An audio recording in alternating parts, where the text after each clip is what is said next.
couple years ago, DaBaby was one of the hottest artists in the world. He was selling out massive shows and racking up millions of streams. But then he fell off like nobody had ever seen. From throwing hands with fans and his own artists, to shooting people in Walmart and on his own property, today we're breaking down his violent downfall. Before DaBaby really blew up in the industry, he was just building a buzz on his name in North Carolina. Back in 2018, he was shopping with his daughter at Walmart when two dudes allegedly tried to press him. DaBaby claims that one of them upped the strap, and that's when he pulled out his own gun and killed 19-year-old Jalen Craig in the middle of the store. DaBaby got hit with a murder charge after it went down, but he claimed self-defense and ended up getting let off with just a misdemeanor for carrying a concealed weapon. It was a tragic situation, and at the time, it seemed like DaBaby didn't have a choice, but it turns out there's more to the story. In 2022, the security footage from the Walmart finally came out, and it showed a different version of what went down. DaBaby always said that Craig and his homie were the ones who sparked the issue, and that's what made the new footage even more shocking.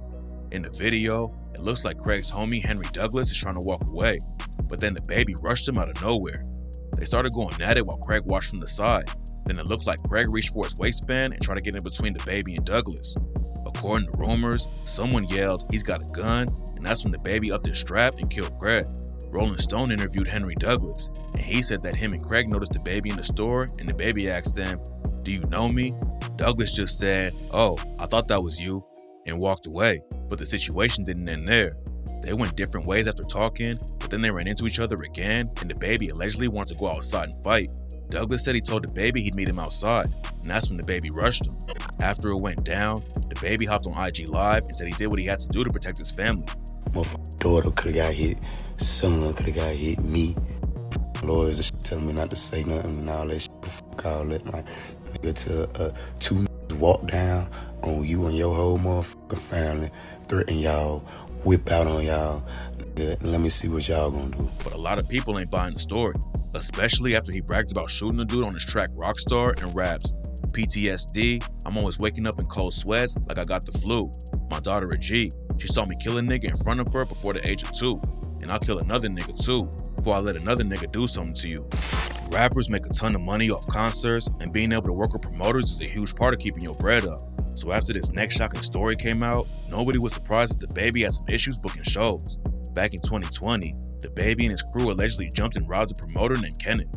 According to Kenneth, he hired DaBaby to host a party for a rapper named Stunnerfo Vegas in Florida and was supposed to pay him $30K. But when Kenneth showed up with $20K and said DaBaby would get the rest later, they jumped him and allegedly stole the $20K and Kenneth's iPhone. They left him with cuts and bruises all over his head, and footage shows him allegedly dragging him down the street on his back. While all of that was going down, DaBaby already had a warrant out for his arrest for allegedly putting hands on a food stand worker at an airport in Texas. The cops held DaBaby in jail for a couple days over the Texas situation, but he ended up dodging all the charges and didn't have to do any real time. Attacking airport employees and concert promoters is wild, but this next situation really lost DaBaby a lot of respect. Back in March 2021, DaBaby rented out a huge mansion in LA to shoot a music video. There were still COVID-19 restrictions at the time, and DaBaby wasn't supposed to have more than 12 people there. So when he rolled up with over 40 people in his crew, the owner of the mansion showed up to shut it down. The 64-year-old dude named Gary Pager just wanted some of DaBaby's homies to leave, but when he tried to talk to him, they pushed the old man to the ground. Pager went inside the house, and that's when DaBaby allegedly told him not to call the cops, then punched him in the mouth and knocked his tooth out. After the news broke and people were dragging DaBaby for punching an old man, DaBaby then posted another video of Pager pacing around and screaming, "Now you get out." He claims that Pager also spit in his face, but it's not clear if all that went down before or after DaBaby punched him. Another situation that hurt DaBaby's career was his crazy toxic relationship with Danny Lay. They started dating in 2021 and had a daughter together after just a few months. The situation was messy from the jump, but nobody expected what happened in November 2022. DaBaby went live on IG with Danny in the room feeding their daughter and claimed he was filming for his own protection. After the live cut off, DaBaby posted on the story and claimed Danny had been chasing him around the house and hitting him. Then Danny clapped back on her story and said DaBaby was capping about everything and that he kicked her and their daughter out of his crib. He didn't just tell her to leave though. Danny posted a video proving that DaBaby actually called the cops on her and had her thrown out. Then in another IG story, she warned other women from getting wrapped up in a situation like that. After it all went down, Danny's brother Brandon Bills hopped on social media to challenge DaBaby to run a fade with him. But when DaBaby caught Bills at a bowling alley, he threw a punch and his whole crew jumped in to stomp Bills out. Bills hopped on IG after it happened and aired DaBaby out for not fighting him one-on-one. I spoke to you like a man, my nigga. I say, yo, come, let's talk one-on-one like some men, my nigga. Me and you on the side, my nigga. On some real nigga shit, my nigga. You know what I'm saying? That's some bitch-ass nigga shit. Ain't no brownie points there, my nigga. Niggas grab me by my fucking hair, nigga, on that slippery-ass floor, my nigga. Fuck out of here, nigga. Then Danny clowned him over the situation, too. The situation cooled off for a couple months until Danny put their beef back in the spotlight after she dropped the track Dead to Me and said, "You know you dead to me. I ain't got no more time for toxic energy. Mama never liked your ass. Brother wanna fight your ass. Daddy hate your trifling ass. My dog even wanna bite your ass." DaBaby has been known for crashing out for years, but everyone was still shocked over this next situation. Back in April 2022, DaBaby was at his crib in North Carolina when a dude hopped the fence and tried to get inside. DaBaby was apparently there and ready for the smoke, so he shot the dude in the leg, then called 911 while the dude he shot was screaming in the background. Sir, what did you do? I shot him in his leg. Okay. And why did you do He's that? trespassing on my property, calling me by my name. I don't know what he's here for, what he here to take, what he here to do, but he shot are his you leg. with him He's now? neutralized till you guys get here. And DaBaby sounded like he was almost bored with the situation, even though he just popped a dude who was bleeding out all over the place. Defending yourself on your own property is valid, but DaBaby caused a lot of controversy when he hopped on social media and clowned the dude after it went down. He said that he chose not to kill somebody the other day and had a message for the trespasser saying, "Heal up and live, my boy. Just don't bring your ass back." DaBaby didn't face any charges over the situation, but a lot of people weren't rocking with how he was flexing about shooting a dude who wasn't even strapped up. Crashing out on Opps is one thing, but DaBaby even got caught swinging on his own artist back in April 2022. He was backstage at a show with an artist on his label named Wisdom when DaBaby walked up and started throwing crazy punches out of nowhere. It's not clear what was going down or why DaBaby decided to throw hands, but the dude who posted the footage said that somebody in DaBaby camp did something that could have costed him his show, money, and a possible lawsuit. According to rumors, DaBaby was about to hit the stage, but then a loud bang went off in the backstage hallway and everyone scattered because it sounded like a gunshot. It turns out that someone allegedly just lit a firecracker, and rumors say Wisdom was the one who did it. The cops came through to check things out, and the whole show could have ended up getting canceled. But after security pulled DaBaby off of Wisdom, he just hit the stage like nothing ever happened. That wasn't the only time Wisdom and DaBaby made headlines together though. Back in May 2021, both of them got booked in Miami after a shootout. According to the cops, it happened at a restaurant in Miami called Prime 112 after DaBaby's crew got into an argument with some other people leaving the restaurant. The police report says that Carlos Aviles and Emerson Delgado was trying to get in their whip and leave the restaurant, and that's when someone in DaBaby's crew punched Delgado. Delgado tried to run away, and that's when Wisdom allegedly upped his strap and shot Delgado in the leg. DaBaby's homie Christopher Urena allegedly shot another dude in the back and left him paralyzed. Then he stole a Chrysler 300 and sped off from the scene. The other side started busting back at Urena while he drove off, and then the cops ended up arresting him just a few minutes later. Anything can go down at a rap concert, especially when it's a wild dude like DaBaby. But most artists would never swing on a woman. Back in 2020, DaBaby was walking up to the stage through the crowd when a woman put her phone up to his face with the flash on. There was a lot of people shoving phones in his face, but apparently DaBaby thought she crossed the line, so he slapped her in the face. The crowd started booing so loud that DaBaby canceled the show and just left the spot. And after it went down, he hopped on social media and said, How many people know how to zoom in? Just zoom in instead of popping me in my motherfucking eye with the phone. Getting touched in the eye with the phone obviously wasn't a reason for DaBaby to put hands on her like that, and the backlash online was crazy. He ended up going back to social media and apologizing for slapping her. I do sincerely apologize, I do. I'm very sorry that there was a female on the other end of that flashlight on that phone.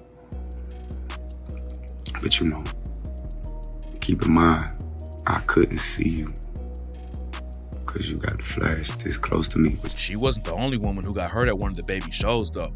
A few months before that situation went down, DaBaby was in the middle of the crowd at another show when a bunch of women started mobbing him.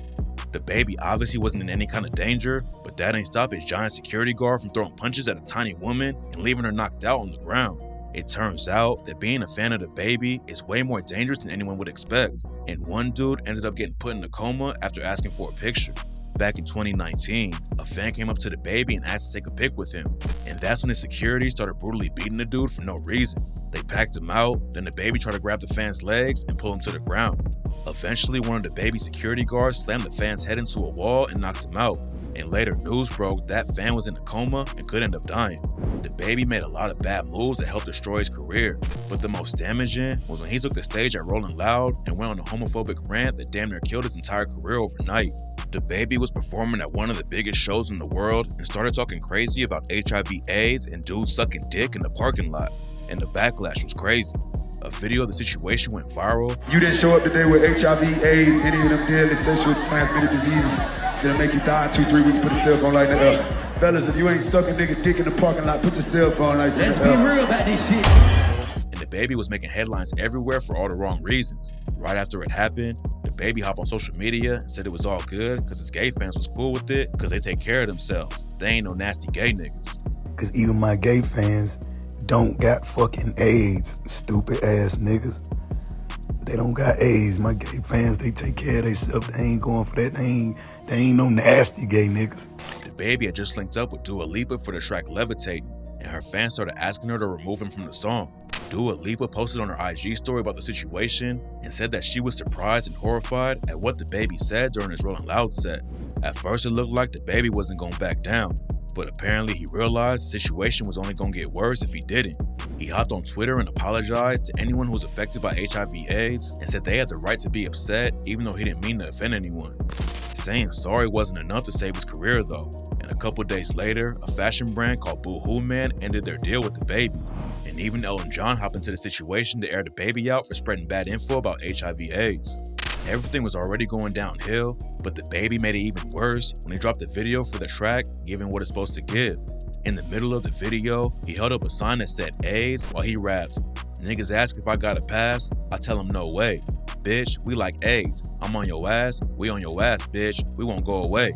Then at the end of the video, he put up rainbow colored words that said, "Don't fight hate with hate." Then, "My apologies for being me the same way you want the freedom to be you." The drama wasn't over yet though. A week after Rolling Loud, Lollapalooza announced that they were dropping him from the show. Then the next day, the Governor's Ball in New York did the same thing. The whole situation was putting a major dent in his pockets, so DaBaby hopped on IG and made another apology to the LGBTQ community. Then he deleted the apology and posted a video for his Whole Lotta Money freestyle with some text that said, "Starring DaBaby canceled ass." The video got him even more hate on social media, but by 2022, Rolling Loud had gotten over it and put him back on the lineup for the festival. His career never fully recovered after that though, and DaBaby admitted that he got knocked the fuck out by the backlash. In 2022, rumors started going around that DaBaby had to cancel the show after he only sold 500 tickets for a 14,000 seat theater, then got roasted like crazy when people saw he was selling buy one get one free tickets for another show. DaBaby got off to a crazy start and was running up billions of streams after only a couple years in the game. He was getting promo deals left and right and was building more momentum with every project he dropped. It looked like he was on the way to becoming a legit superstar, but he fumbled the bag and ended up destroying his own career. He still has enough fans to keep making money in the industry, but he'll probably never hit the same numbers he did before all the controversy. Now he's got enemies all over the game, and a lot of artists don't even want to work with him because it'll hurt their careers too. Maybe in a couple years, he'll be able to bounce back and start taking over the charts again, but for now it looks like most of his fans have already moved on.